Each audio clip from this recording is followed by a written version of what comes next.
4절입니다.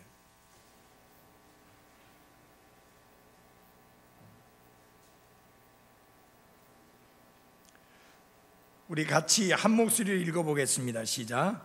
또 너희 아버지들아 너희 자녀들을 노엽게 하지 말고 오직 주의 교육과 훈계로 양육하라. 아멘. 앉아주시기 바랍니다. 이 성적표를 받아들고는 충격을 받은 아버지가 충격을 받아 멍하니 서 있는 아빠에게 아들이 물었습니다. 아빠, 성적이 그렇게 나온 것이 유전 때문이라고 생각하세요? 아니면 환경 때문이라고 생각하세요? 오늘날 많은 부모들이 자녀들의 문제가 유전으로 인한 것인지 아니면 부모에게서 보고 배운 것인지 또는 사회의 구조와 압력으로부터 생긴 것인지 확실히 구별을 하지 못하고 있습니다. 그래서 많은 부모가 무력감을 느끼며 자녀의 행동에 대해서 누가 책임을 져야 하는지 그리고 어떤 책임을 져야 하는지 궁금해하는 것이 현실입니다. 아침에 어른들이 소홀히 취급을 받는다고 말씀을 드렸는데 자녀를 양육하는 것 또한 결코 쉬운 일이 아닐 뿐만 아니라 지금은 더더욱 어려운 실정이 돼가고 있습니다.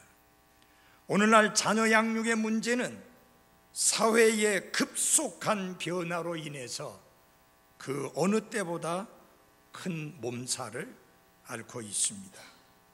세계는 더 빨리 돌아가고 새로운 지식은 홍수처럼 밀려오고 있고 자녀들은 부모들이 전혀 경험해 보지 못한 전혀 다른 환경 속에서 성장을 하고 있습니다. 그래서 이 시대는 더욱 심한 경쟁과 또래 집단의 강한 압력과 그리고 엄청난 스트레스에 당면하고 있습니다. 이는 그 어느 때보다도 더욱더 좋은 부모가 필요하고 하나의 인격을 완성해 나가는 데는 시간과 관용, 인내와 믿음 그리고 희생과 사랑의 노력이 그 어느 때보다도 필요하다는 것을 보여주고 있습니다. 이런 어려움이 있는 것은 사실이지만 그러나 자녀가 성숙하고 마침내 그 아이가 자립하는 과정을 지켜보는 것만큼 보람 있는 일은 없습니다. 저도 아이들을 키우면서 어려운 점이 없었다고는 할 수 없습니다.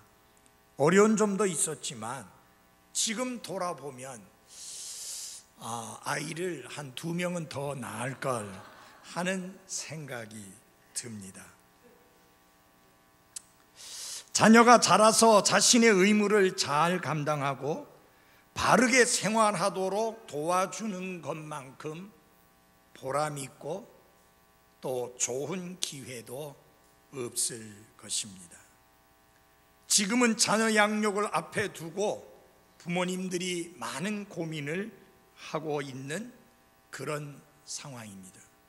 한 조사에 의하면 일본 사람들 대부분이 2세를 갖기를 원하지 않는데 그중 하나의 원인이 자신의 자녀들을 학교 폭력에 노출시키고 싶지 않기 때문이라고 그렇게 이야기를 합니다. 이러한 현실은 이제 우리나라도 예외는 아닙니다.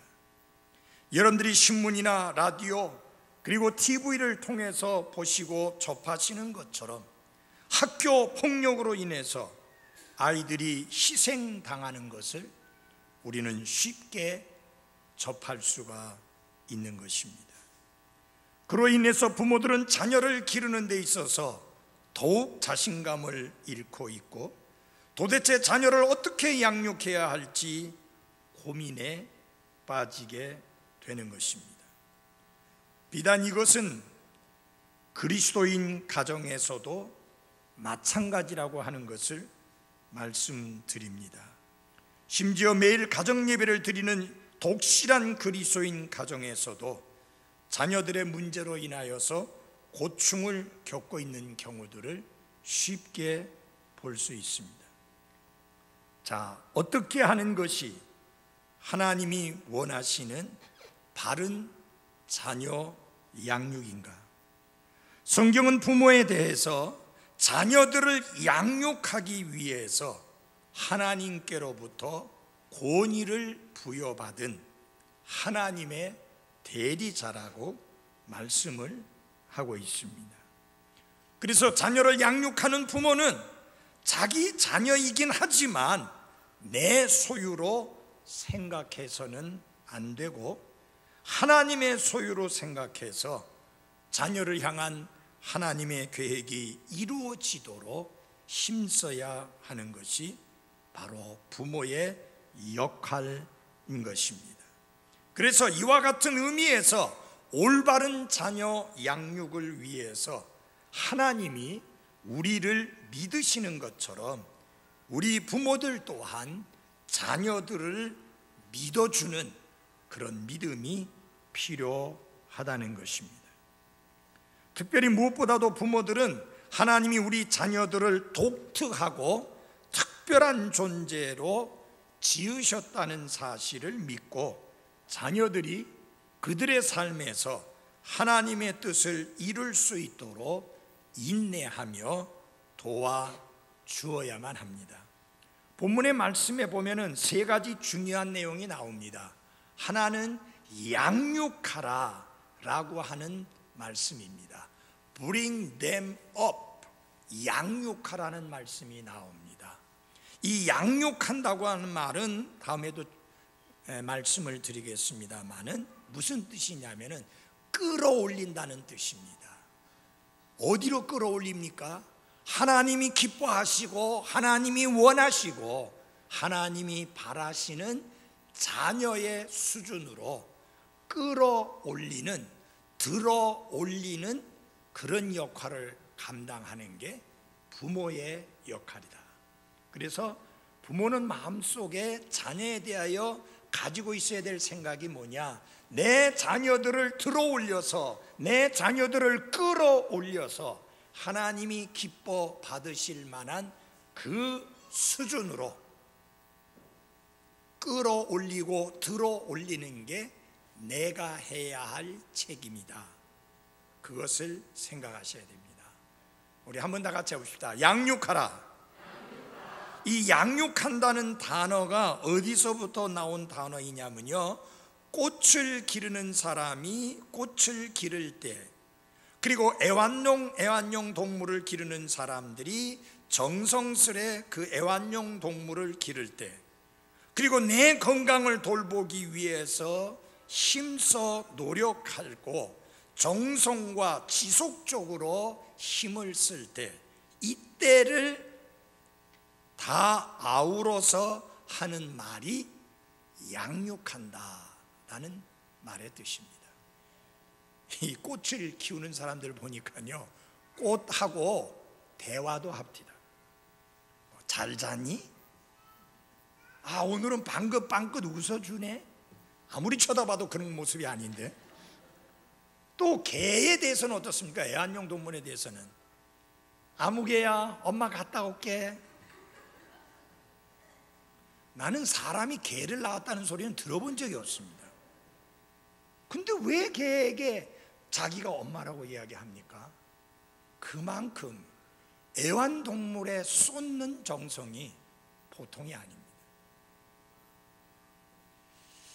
시아버지가 하도 며느리가 시아버지를 챙기지 않고 인사도 안 하고 돌보지도 않으니까 개를 쫓아내고 개집에 들어가 있었어요. 아버지 왜 거기 가 계시냐니까 야, 너는 개에게는 인사를 하는데 나한테 인사도 안 하고, 개는 시시때때로 먹을 거 챙겨주는데 나는 먹을 거 챙겨주지도 않고, 그러니까 내가 개처럼 이 개집에 들어가 있으면 네가 인사도 하고 챙겨줄 게 아니냐. 참 비참한 이야기죠. 그리고 자기 몸을 가꾸는 사람들 보면 보통 열정이 아닙니다. 그 먹고 싶은 유혹을 단호하게 물리치고, 그 자고 싶은 잠을 안 자고 일어나서 새벽부터 뛰고 달리고, 이렇게 꽃을 기른다든지 애완동물을 기른다든지 몸을 돌보는 그런 것을 말을 할 때 사용하던 단어가 양육한다 라는 말의 의미입니다. 자, 그러면 그 다음에 중요한 단어가 두 개가 있습니다. 무엇이 나옵니까? 주의 뭐가 나와요? 교육과 그 다음에 주의 훈계가 나옵니다. 주의 교육과 훈계, 이 단어를 생각해야 될 필요가 있습니다. 먼저 부모에게 주신 명령입니다. 자녀들을 양육하라. 명령입니다. 다 같이 합시다. 자녀들을 양육하라. 이것은 부모들이 자녀들을 방치하지 말라는 뜻입니다. 그냥 될 대로 되라고 방임하지 말라는 뜻입니다. 반드시 분명한 목표와 분명한 계획을 가지고 자녀들을 양육하라는 것이 하나님께서 주신 명령입니다. 결혼하여 가정을 이루는 것은 좋든 싫든 간에 새로운 책임을 지게 됩니다. 특별히 자식을 낳게 되면 엄마 또는 아빠라고 불리는 부모로서의 막중한 책임을 떠맡게 되는 것입니다. 이제 부모는 자신의 생애에 있어서 가장 중요한 역할을 수행해야 되는 자리에 놓이게 된 것입니다. 규칙적으로든지 자연스러운 기회를 통해서든지 자녀들을 양육시키게 되면 일평생 유익한 영향을 그 자녀에게 끼치게 되는 것입니다. 부모는 자신이 알든 모르든지 간에 자녀에게 긍정적인 영향을 끼치든지 아니면 부정적인 영향을 끼치든지 매우 결정적인 영향을 끼치는 게 바로 부모이다 하는 것입니다. 왜냐하면 자녀들은 의식적으로든지 무의식적으로든지 부모님의 행동을 보고 배우면서 자라게 되어 있습니다. 자녀가 기저귀를 찰 때부터 어엿한 성인으로 성장하여 시집 장가갈 때까지 그리스도인 부모라면 누구나 늘 유념을 해야 하는 가장 중요한 일이 있는데, 그것은 무엇이냐면 자녀들의 영적인 성장입니다. 한 가지 잊지 마십시오. 우리는 애완동물을 키우는 게 아닙니다. 그래서 이제 자녀들이 먹고 배만 부르면 되는 것이 아니라 그들이 하나님 앞에서 영적으로 올바로 성장할 수 있도록 양육하는 것이 부모에게 있어서 가장 중요한 막중한 책임이라는 사실을 잊어서는 안 됩니다. 조금 전에도 어떤 분이 이 말씀을 암송했습니다마는 성경은 이렇게 말합니다. 아이가 마땅히 가야 할 길로 아이를 훈련시키라. 그 훈련시킨다는 영어로 train up입니다. 여기 우리 이종원 형제가 운동을 많이 하고 운동 처방에 가는 것을 전문으로 공부한 전문가입니다. 여러분, 트레이너, 이 운동을 시키고 운동을 가르치는 사람이 목표하는 게 뭡니까? 어느 수준이 있고 그 수준까지 끌어올리는 게 그게 트레이너들이 하는 일입니다. 우리 부모들이 해야 할 일이 무엇이냐? 하나님이 원하시고 하나님이 기대하시고 하나님이 바라시는 그 수준까지 끌어올리기 위해서 훈련시키는 게 부모들의 막중한 책임이다. 여러분, 훈련이란 말 아시죠? 한 번 하고 끝나는 게 훈련이 아닙니다. 훈련의 가장 중요한 요소는 뭐예요? 반복입니다. 반복. 왜 반복을 계속합니까? 그 수준에까지 끌어올리기 위해서입니다. 그래서 그 수준에까지 끌어올리기 위해서는 또 가르치고 또 가르치고 반복해서 가르치고 훈련시키는 게 필요하다. 그게 부모된 여러분과 저에게 주어진 막중한 책임이다 하는 것입니다. 그런데도 불구하고 이 말씀을 가볍게 여기고 지나가는 분들이 많습니다.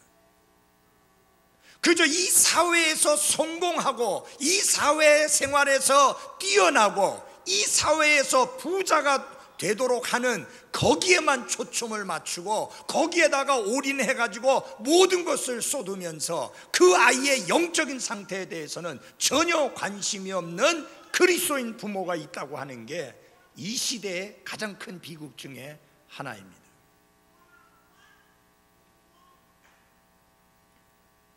이 땅의 불신자들은 자녀들을 인재로 양성시키는데 관심이 쏠려 있고 거기에다가 모든 것을 쏟고 있지만, 하나님은 여러분의 자녀가 뛰어난 인재가 되는 것이 아니라 뛰어난 하나님의 인물이 되는 것을 원하고 계십니다. 하나님은 인물을 키우는 일에 관심을 가지십니다. 인재를 양성하는 데 관심 가지는 게 아니라 하나님이 기뻐 받으실 수 있는 인물, 하나님께서 즐겁게 사용하실 수 있는 인물, 하나님의 영광을 위하여 놀랍게 사용되는 도구가 되는 인물, 그런 인물이 되기를 하나님이 원하시고, 우리가 바로 그런 인물을 키우기 위해서 자신의 삶을 쏟아 부어야 한다. 이게 부모의 막중한 책임이다. 여러분 아시잖아요. 모세가 성장하던 그때의 상황은 정말 암담했습니다. 내 새끼인데도 내가 키우지 못하는 상황이었는데 하나님이 그를 위대한 인물로 쓰시기 위해서 간섭하시고 역사하셔서 모세의 어머니가 모세를 키울 수 있도록 하는 놀라운 은혜를 더해 주셨습니다. 근데 여러분 아셔야 될 게 있습니다. 여러분, 모세의 어머니가 모세를 키우고 돌볼 수 있었던 시간은 그렇게 길지가 않습니다. 10년 미만입니다. 그런데 10년 미만 영향받은 그 영향력이 이집트에서 40년 이상 교육받은 것보다 더 크고 강한 영향을 미쳤다고 하는 사실입니다. 어디에 역점을 둔 교육이었습니까? 영적인 성장에 목표를 둔 교육이었습니다. 온갖 우상들로 가득 차 있는 그곳에서 어머니가 끊임없이 가르친 것이 뭐냐? 이스라엘 하나님, 그 이름이 여호와인 그 하나님만이 참된 하나님이요, 그분만이 두려워하고 그분만이 섬김을 받으셔야 될 유일한 분이라고 가르쳐 준 것입니다. 네가 비록 이집트의 궁전에 들어가서 이집트의 공주의 아들로 불리며 클 거지만, 그리고 거기서 교육을 받을 것이지만, 분명히 기억해야 될 사실은 너는 하나님의 백성인 이스라엘 사람이다. 너는 우상 숭배자가 돼서는 안 된다. 우상은 이 세상에 아무것도 아니다. 눈이 있어도 보지 못하고, 귀가 있어도 듣지 못하고, 입이 있어도 말하지 못하고, 손이 있어도 움직이지 못하는 게 우상인데, 너는 그런 우상을 섬기는 자가 아니라 살아계시고 참되신 하나님을 섬기는 자요, 그 하나님만이 유일한 참되신 하나님이란 사실을 알고 그 믿음 가운데 성장해야 될 사람이다. 그런 경건한 역량을, 그 거룩한 역량을, 그 영적인 역량을 어머니가 모세를 키우면서 분명하게 심어준 겁니다. 그 결과가 여러분, 왕이 될 수 있는 기회도 거절했습니다. 부귀영화를 누릴 수 있는 기회도 거절했습니다. 권력을 잡을 수 있는 기회도 거절했습니다. 요사에 보니까 권력이 얼마나 욕심이 있는지, 뭐 선거에 안 나오겠다고 큰소리 치던 사람도 나와갖고 뭐라고 말합니까? 국민이 원해서 나왔다고요. 누가 원했는데요? 우리 아무도 안 오는데. 권력에 대한 욕심이 사람들을 추하게 만들고, 거짓말하게 만들고, 욕설하게 만들고, 말 같지도 않은 행동을 하게 만들고, 그게 권력에 대한 인간의 욕심입니다. 여러분, 당시에 이집트의 왕이 된다는 것은 세계의 왕이 된다는 말이요, 최고의 권력과 절대적 권력을 가진 자가 된다는 말인데, 그것을 거절하고 차라리 하나님의 백성과 함께 고난받는 것을 선택했습니다. 그 선택을 하는 데 있어서 그것을 훨씬 더 가치 있는 것으로 평가를 했다. 그게 중요한 거예요. 도대체 그거 어디서 받은 영향이에요? 이집트에서는 그런 거 못 배웠잖아요. 어머니 품속에서 배운 겁니다. 그러니 여러분, 어머니 아버지의 영향력이 얼마나 중요합니까? 우리나라에 지금 강원도 원주와 그리고 강릉에서 사역을 하시는 선교사님 두 분이 있습니다. 참 저는 그분들을 볼 때마다 내 마음이 너무 감동을 받습니다. 사실은 그 선교사님이 한국에 와 있다가 좀 불미스러운 일이 있어서 사모님하고 이혼했습니다. 그래서 그 사모님이 이 두 아들을 키웠습니다. 여러분 잘 들어보세요. 상처를 가지고 있는 사모님 아닙니까? 이혼을 당한 거예요. 그것도 선교사로부터 이혼당한 거예요. 상처가 얼마나 클지 이해가 됩니까? 그런 어머니 밑에서 크면서 얼마나 경건하게 잘 키웠던지 두 아들이 모두 다 그 엄청난 상처를 가지고 있는 대한민국의 선교사로 나온 겁니다. 여러분, 이게 뭐예요? 여러분 어떻게 설명하시겠습니까? 어머니의 경건한 영향력이 자녀의 삶을 송두리째 바꾸어 놓은 것입니다.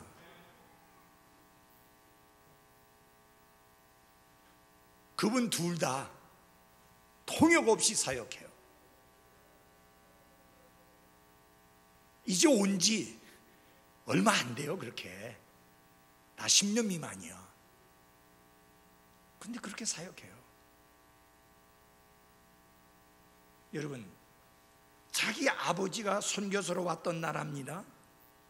어머니와 이혼하고 떠났던 나라입니다.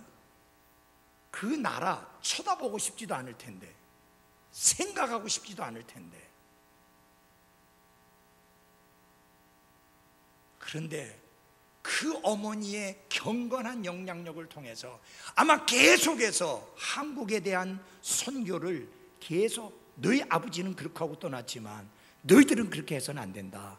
너희들은 다시 한국에 가서 선교 사역을 하거라. 그런 경건한 영향을 안 받았겠습니까? 그래 한국에 들어왔어요. 지금 사역하고 있어요. 이번에도 만났어요. 형만 못 만나고 동생 선교사만 만났는데 정말 감동적이에요. 그게 뭘 말해주느냐? 경건한 어머니의 영향력은 이 세상 그 무엇보다도 강하다. 감동적이다. 그러니 여러분, 우리 엄마 아빠들이 얼마나 어마어마한 영향을 끼칠 수 있는 사람인가 하는 것을 생각하시고, 양육하라고 하는 이 말씀의 명령을 마음속에 깊이 새길 수 있기를 바랍니다. 자, 아마 여러분들 중에 이런 생각을 하는 사람이 있을 수도 있어요. 교회는 도대체 무엇하는 곳인가? 우리 아이들을 영적으로 훈련시키는 것은 교회가 해야 할 일이지 않은가? 그리고 목사님은 이 일을 위해서 전문적으로 훈련받은 책임자이지 않는가? 하나도 틀린 말은 아니에요. 맞습니다. 그런데 여러분, 신명기 6장에 보면 성도들이 가정에서 매일 힘써야 할 것을 말씀하고 있는데, 그게 뭐냐 하면요, 내가 내게 명령하는 이 말씀들을 네 마음속에 두고 너는 그것들을 네 자녀들에게 부지런히 가르치며, 네가 네 집에 앉았을 때든지 길을 걸어갈 때든지 누울 때든지 일어날 때든지 그것들을 말할 것이며. 결국 여러분, 자녀들을 영적으로 훌륭하게 양육하는 이 책임이 무엇보다도 누구에게 맡겨졌다고요? 부모에게 맡겨진 것을 볼 수 있습니다. 자식에게 있어서 부모는 최초의 교사일 뿐만 아니라 궁극적인 교사로서 자식 양육과 교육의 가장 중요한 자리는 학교나 교회가 아니라 어디다? 큰 소리로 어디다? 가정이다. 이걸 모르니까 지금 문제예요. 어디다? 가정이다. 물론 훌륭한 교회와 훌륭한 학교에서 좋은 교육을 받는 것은 필요한 일이고 중요하지만, 자녀 양육에서 가장 중요한 시간이, 그리고 가장 많은 활동이 이루어지고 있는 현장이 교회도 아니고 학교도 아니고 어디다? 가정이다 하는 것입니다. 그러므로 부모에게 우선되는 책임이 무엇이냐? 이 자녀들을 양육하는 게 그 무엇보다도 우선되는 책임이라는 사실을 기억할 필요가 있습니다. 그리고요, 양육의 궁극적인 책임은 누구에게 있다? 아버지에게 있습니다. 우리 6장 4절을 같이 봐십시오. 6장 4절 앞에 부분을 같이 읽어보겠습니다. 또 시작. 또 너희 아버지들아, 이렇게 했습니다. 아버지가 자녀 양육에 궁극적인 책임을 져야 한다는 사실을 이 말씀에서 너희 아버지들아 라는 말씀으로 시작함으로 분명하게 보여주셨습니다. 물론 이 말씀이 자녀 양육에서 어머니의 책임이 제외된다는 그런 말은 아닙니다. 물론 어머니도 포함이 됩니다. 왜냐하면 성경에서 형제들아 라고 말했을 때 자매를 포함하지 않았다고 해서 자매는 아닌 것은 아닙니다. 똑같은 경우입니다. 그러나 자녀 양육의 궁극적인 책임은 누구에게 지우고 있다? 아버지에게 지우고 있다 하는 것입니다. 자녀들의 삶의 모든 상태에 대한 궁극적인 결산의 책임은 어머니가 아니고 아버지에게 있으며 아버지가 져야 한다는 사실입니다. 오늘날의 문제야, 오늘날의 청소년 탈선의 원인들 가운데 가장 중요한 요소가 무엇이냐? 심지어 심리학자들마저도 이렇게 말합니다. 아버지의 역할이 없는 가정에서, 아버지가 있으나 마나한 가정에서 온갖 불량 청소년들과 청소년 문제들이 발생을 하고 있다. 그렇게 이야기합니다. 그 말은 무슨 말입니까? 아버지의 역할이 그렇게 중요하다는 사실입니다. 특히 동성애 같은 경우에는 아버지의 사랑을 받지 못한, 아버지와의 접촉이 없었던 사람들이 아버지를 그리워하는 마음에서 동성연애에 빠지게 된다는 것입니다. 아버지는요, 자녀의 꿈을 이루어 줄 수도 있고 자녀의 인생을 망쳐 놓을 수도 있습니다. 아버지는 자녀의 잠재력을 최대한 발휘시킬 수도 있고 자녀를 절망의 늪에 빠지게 할 수도 있습니다. 아버지는 자녀를 훌륭하게 준비시킬 수도 있고 그들의 마음에 커다란 구멍을 남길 수도 있습니다. 아버지는 자녀의 삶에 결정적인 영향을 주고 강한 흔적을 남깁니다. 그래서 아버지로서 미치는 영향력은 다른 어떤 위치에서 미치는 영향력보다 훨씬 강력하고 오래 갑니다. 그렇기 때문에 아버지의 역할이 중요한 것입니다. 그런데 전통적인 한국의 양육 방식은 누구에게 자녀 양육을 맡기는 거예요? 교육을? 어머니에게 맡기는 거예요. 그러다 보니까 그리스도인들의 경우도 예외가 아닙니다. 그러나 여러분, 성경을 보십시오. 성경이 뭐라고 말하고 있는가? 또 너희 누구예요? 아버지들아 라고 하는 말씀으로 시작합니다. 여러분, 한번 예를 들어 보시기 바랍니다. 구약 시대에 자식을 잘못 키운 사람 중에 대표적인 사람이 엘리 제사장입니다. 엘리 제사장이 자식들이 그릇된 행동을 하고 죄를 짓고 악을 행하는데도 그것을 바로잡고 교정하지를 않고 방치해 놓았습니다. 그 결과 자신도 죽고 두 아들도 한날에 다 죽습니다. 근데 여러분, 그때 아십니까? 그 아들들을 방치해 놓은 것에 대해서 그의 부인, 그 어머니에게는 한 말씀도 하지 않았다는 이야기입니다. 성경은 그 잘못을 아버지인 엘리에게 묻고 있다고 하는 사실입니다. 물론 엄마도 책임이 있었겠지만 하나님은 누구에게 그 책임을 묻느냐? 아버지에게 묻습니다. 그러므로 아버지 된 여러분들이 어느 날 예수 그리스도의 심판석 앞에 섰을 때에 너는 내 자녀를 어떻게 양육했느냐고 물을 때에 뭐라고 대답하시겠습니까? 예수님, 제가 얼마나 바쁜지 다 아시지 않습니까? 그래서 저는 아이들 양육을 제 아내에게 다 맡겼습니다.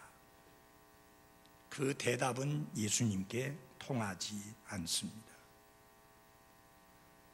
하나님이 아버지를 가정의 머리로 삼은 이상 자녀들의 삶의 모든 상태에 대한 궁극적인 결산의 책임은 누가 져야 되느냐? 아버지가 져야 한다라는 사실입니다. 그러므로 가정에는 아버지가 꼭 필요합니다. 그러나 가정이 가장을 잃어버린 채 표류하고 있는 것이 오늘날의 현실입니다. 가장인 아버지들은 도대체 무엇을 해야 할지 알지 못하고 있고, 아버지가 도대체 어떤 존재이며 무엇이 자신의 책임이고 의무인지 모르고 있고 그저 아버지란 이름만 달고 있을 뿐인 아버지들이 너무나 많다는 사실입니다. 그들은 성경을 통해서 남편이 되는 법과 함께 아버지가 되는 법을 배워야만 합니다. 아버지가 부재한 그 상태에, 그 시대에 아버지라는 자리를 대신해 줄 수 있는 사람은 아무도 없습니다. 아버지 자리를 채울 수 있는 것은 단지 아버지뿐입니다. 그러므로 아버지들이여, 이 말씀을 어머니들보다 더 경청해서 들어주시기를 바랍니다. 톰 소야의 모험을 썼던 소설가 마크 트웨이는 누구나 아버지는 될 수 있다. 그러나 특별한 아빠는 아무나 될 수 없다 라고까지 이야기를 했습니다. 아버지가 부재한 이 사회에 미치는 영향은 상상을 초월할 정도입니다. 이 미국의 통계이긴 합니다만은 편모 가정에서 자란 경우에 다음과 같은 결과를 낳을 수 있다는 겁니다. 청년 자살의 63%, 교정기관에 수감되는 청소년의 70%, 고등학교 낙제생의 71%, 청년 약물 남용의 75%, 마약 복용자의 80%, 분노로 인한 강간범의 80%, 행동장애아의 85%, 수감 중인 청년의 85%, 노숙자 및 가출 아동의 90%가 집에 아버지가 없는 상황에서 일어날 수 있는 위험이라고 그 결과를 지적했습니다. 아버지와 자녀와의 관계가 잘못된다면 얼마나 끔찍한 결과를 미치게 되는가. 자살할 확률이 5배 높아집니다. 교정기관에 수감될 확률이 9배 높아지고, 약물 복용을 저지를 확률이 10배 높아지고, 간음을 저지를 확률이 4배 높아지고, 행동장애를 일으킬 확률이 20배 높아지고, 수감될 확률이 20배 높아지고, 가출할 확률이 32배 높아진다. 아버지가 가정에 없을 때 자녀에게 미치는 영향은 이렇게 크고, 그리고 이것은 그 세대만으로 끝나지 아니하고 다음 세대까지 이어진다고 하는 사실입니다. 제가 이렇게 말씀드리는 것은 아버지가 아버지로서의 역할을 내려놓지 말고 하나님이 명하신 대로 자녀들을 양육하는데 아버지가 자신의 역할을 제대로 하라는 것을 말씀드리는 것입니다. 그러면서 성경은 2가지로 말씀합니다. 하나는 부정적인 면에서 말씀하는데, 자녀들을 노엽게 하지 마라. 이 노엽게 한다는 말은 화나게 만든다, 분노하게 만든다 라는 것인데, 이 분노라고 하는 것이 겉으로 드러난 반항일 수도 있고 내부에 쌓이는 불만일 수도 있습니다. 근데 이 노엽게 한다는 말이 본래 무슨 뜻이냐면은 배가 항해를 하는데 바람을 없애버린다는 뜻입니다. 바람이 없으면 배가 앞으로 나가지를 못하죠. 다시 말하면 자녀를 노엽게 한다는 것은 내 아이가 앞으로 나아갈 수 있도록 도와주는 아버지가 되어야 되는데, 오히려 앞으로 나아가는 것을 가로막는 장애물이 된다는 것을 의미하는 것입니다. 더 이상 항해할 수 있는 힘을 없애버리게 만드는 것이 노여워하게 하는 것이다. 길을 꺾어버리고 용기를 꺾어버리고 그렇게 하는 것을 의미합니다. 자녀들이 인생이라는 항해를 항해하는 데 있어서 일취월장 잘 나갈 수 있도록 도와주는 그런 아버지들이 돼야 할 것입니다. 그 다음에 성경이 긍정적인 면에서 말씀합니다. 주의 교육과 훈계로 양육을 하라. 의학에도 무엇이 있느냐면 예방과 치료라는 것이 있습니다. 여러분 잘 들어보십시오. 예방을 잘하면 뭘 할 필요가 없어요? 치료를 할 필요가 없어요. 근데 이 말씀에서 여러분 잘 보십시오. 뭐가 앞에 나와 있어요? 주의 교육이 앞에 나와 있고 훈계가 뒤에 나와 있죠. 그래서 여러분들이 상식적으로 쉽게 바로 이해할 수 있는 게 뭐예요? 교육시켜서 안 들으면 훈계하는 걸로 그렇게 생각하기가 굉장히 쉽습니다. 그렇죠? 그래서 훈계가 처방이고 교육이 예방이라고 생각하기가 쉽습니다. 다시 말하면 훈계하는 거는 치료하는 거고 교육하는 거는 예방이라고 생각하는데 뒤집어서 생각하시면 됩니다. 먼저 훈계라는 말은 무슨 뜻이냐면은 예방의 차원입니다. 요건 뭘로 하는 거냐? 말로 하는 거예요. 말로. 하지 마라. 하면 안 된다. 이렇게 해라. 저렇게 해라. 그렇게 하면 큰일 난다. 이렇게 언어적으로 이끌어주고 인도해 주는 것을 뭐라고 하느냐? 훈계라. 그렇게 이야기합니다. 그래서 여러분 이거 아시죠? 누가 뭐 나이 든 사람이 뭐라고 하면 지금 나한테 훈계하려고 하는 거냐? 그게 뭐예요? 말로 나를 가르치려고 한다. 말로 나를 지도하려고 한다. 말로 나를 이끌려고 한다. 그런 뜻이잖아요. 그게 훈계예요. 이해하시겠죠? 이거는 채찍질 한다나 채찍질 하거나 매를 때리는 경우를 말하는 게 아니에요. 계속 말로만 하는 거예요. 그래서 여러분이 잠언의 말씀을 보시게 되면 이 훈계가 굉장히 많이 나오면서 무슨 말씀이 있느냐? 아들아, 내 아버지의 훈계를 거역하지 말라고 하는 말씀이 자주 반복됩니다. 거기서 훈계라는 말이 많이 나옵니다. 부모가 해야 할 것 중에 하나가, 아버지가 해야 할 것 중에 하나가 뭐냐? 훈계해야 됩니다.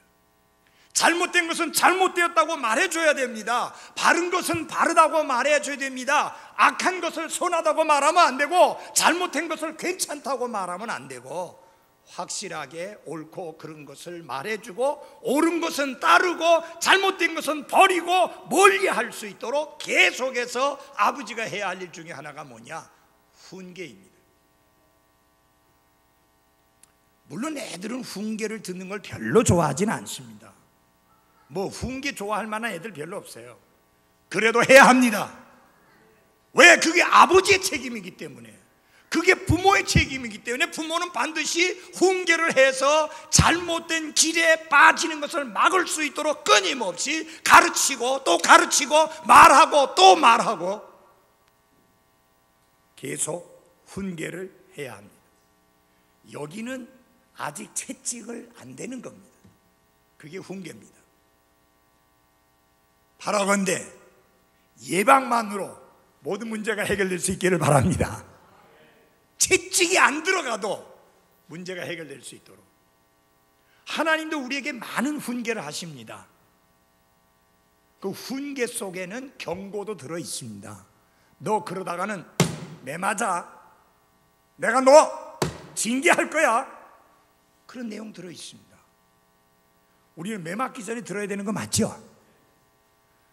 그 다음에 교육이라고 하는 말, 우리가 생각할 때 교육하면은 말로 가르치고 또 가르치고 또 가르치고 또 가르치고 그렇게 생각하기 쉬운데, 이 교육이라는 말의 의미가 어떤 뜻을 가지고 있는 거냐면은 훈련, 교정, 징계, 그런 의미를 가지고 있는 게 교육이라는 말입니다.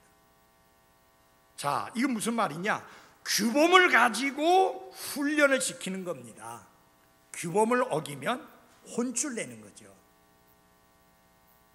골격을 가지고 훈련을 한다는 거예요. 딱 틀을 가지고 분명한 지침을 가지고 훈련을 하는데, 훈련이 안 통한다 그러면 말로만 하는 게 아니라 채찍질을 하는, 소위 말하면 징계를 하는 것을 의미합니다. 사랑하는 여러분, 부모는 반드시 규범을 세워야 합니다. 그래서 아이가 할 수 있는 것과 할 수 없는 것, 해야 할 것과 안 해야 될 것, 분명한 규범이 있어야 합니다. 그리고 그 규범은 왔다 갔다 하면 안 됩니다. 오늘은 괜찮은데 내일은 안 되면 안 되는 거예요. 자, 애가 어른들이, 손님들이 있는 데서 말을 안 듣고 형편없게 합니다. 뭐라고 말합니까? 대부분의 부모가 하는 것 중에 하나가 뭐예요? 너 이따 손님 가고 나서 보자. 그죠? 손님 가고 나서 보자. 여러분, 규범이 있으면 그때 어떻게 해야 돼요? 너 그렇게 하면은 아빠가 혼내줄 거야, 이야기를 해야 됩니다. 안 들으면 어떻게 해야 돼요? 손님에게 미안합니다, 교육 좀 시키고 오겠습니다 하고 어디로 데려가야 돼요? 화장실에 데려가서. 그래서 교육시키고 와야 돼요. 근데 여러분, 손님 있을 때 가만 놔뒀어요. 가고 난 다음에 너 이리 와, 그래가지고 혼내려고 하니까 얘는 지금 자기가 뭘 잘못했는지 몰라요. 아까 잘못한 거 다 잊어버렸잖아요. 이미 시간 다 지나가 버렸잖아요. 근데 왜 멀쩡한 나를 왜 혼내주려 하느냐, 그 말이에요. 그러면 아이들에게 무슨 꾀가 생겨요? 때를 쓸 때는 손님이 왔을 때 해야 되겠구나. 그때 때를 쓰는 거예요. 뭐 사달라고 하는 것 다 그때 얘기하는 거예요. 그러니까 그때 부모가 뭐라 그래요? 하도 귀찮으니까 뭐냐, 사줄게 해놓는 거예요. 나중에 끝나고 나서 안 사주려고 하면은 아버지 엄마가 거짓말한 게 되잖아요. 이게 왜 이런 일이 생기느냐? 규범이 없으니까 그런 거예요. 유대인들은요, 자녀 교육에 있어서 그 어느 누구의 영향도 안 받습니다. 구약 성경과 부모가 가지고 있는 철학. 그래서 유대인들은 절대 아이들에게 초콜릿을 안 먹입니다. 부모님, 이제 손님이 오셔서 초콜릿을 주면 바로 그 자리에서 뱉습니다. 뭐라 말하냐면, 죄송합니다, 저희들은 아이들에게 초콜릿을 안 먹입니다 하고는 딱 그걸 받아갖고 딱 치웁니다. 아예 안 주는 거예요. 그러니까 손님은 되게 민망해지죠. 그렇잖아요. 아이 예쁘다고 좋아서 이렇게 초콜릿 다 주는데 탁 뺏어갖고는 저희들은 초콜릿 안 먹입니다 하고 거둬가 버리면 준 사람 되게 민망해지잖아요. 민망하든지 말든지 중요한 거는 내 자녀의 교육의 책임은 하나님이 나에게 맡겼기 때문에 내 자녀의 유익을 위해서라면 사람들 눈치 안 보는 거예요. 이게 뭐예요? 규범이 있는 거예요. 분명한 가이드라인이 있는 거예요. 지침이 있는 거예요. 그래서 잊지 마시기 바랍니다. 반드시 규범이 있어야 됩니다. 규범이 없는 가정은 무엇과 같으냐? 법이 없는 국가와 같습니다. 법이 없는 국가는 엉망진창이죠. 그래서 인간을 낙관할 수 없기 때문에 법이 필요합니다. 아이고 우리 애들은 안 그래요. 내 아이들은 절대 안 달라요. 천만의 말씀입니다. 설마 우리 아이가라고 생각하지 마십시오. 괜히 그 아이가 어느 날 여러분에게 충격을 주는 존재로 등장할 수 있습니다. 그래서 두 가지를 잊지 마십시오. 부지런히 훈계하십시오. 뭘로 훈계해야 돼요? 여기 보니까 주의 훈계로 양육하라 했잖아요. 주의 훈계로 훈계하십시오. 그 다음에 주의 교육으로 양육하십시오. 다시 말하면 말씀이 가르치는 지침과 원리로 자녀들을 양육하시기를 바랍니다. 그래서 잊지 마십시오. 부모의 책임이라고 하는 것은 무엇이냐? 아이들을 양육해야 되는데 하나님이 양육의 도구를 주셨어요. 주의 훈계와 주의 교육입니다. 이 지침서가 없다면 우리는요 혼란에 빠질 수밖에 없어요.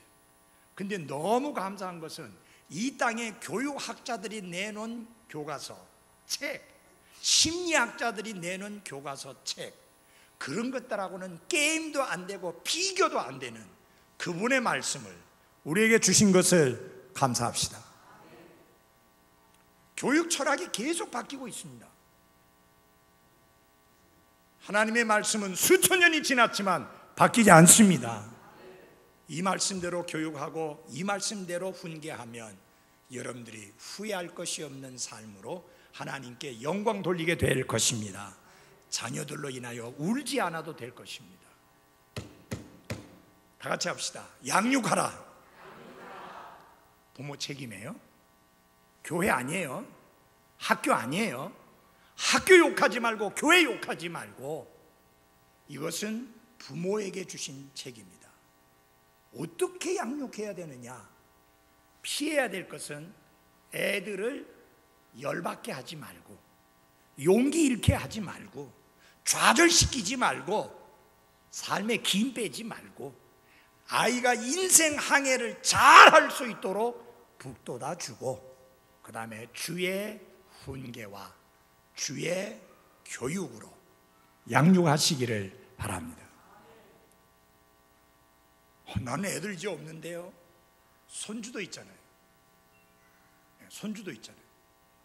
여러분 제발 부모와 할아버지 할머니가 기준이 달라지면 안 됩니다. 할아버지 할머니는요 그저 손주가 좋아요. 그래서 기준 없이 그냥 애가 형편없이 하는데도 괜찮다 괜찮다 하고 오히려 며느리 야단치고 아들 야단치고 그러면 안 됩니다. 부모와 할아버지 할머니가 같이 가야 합니다. 아닌 건 아닌 거여야 돼요.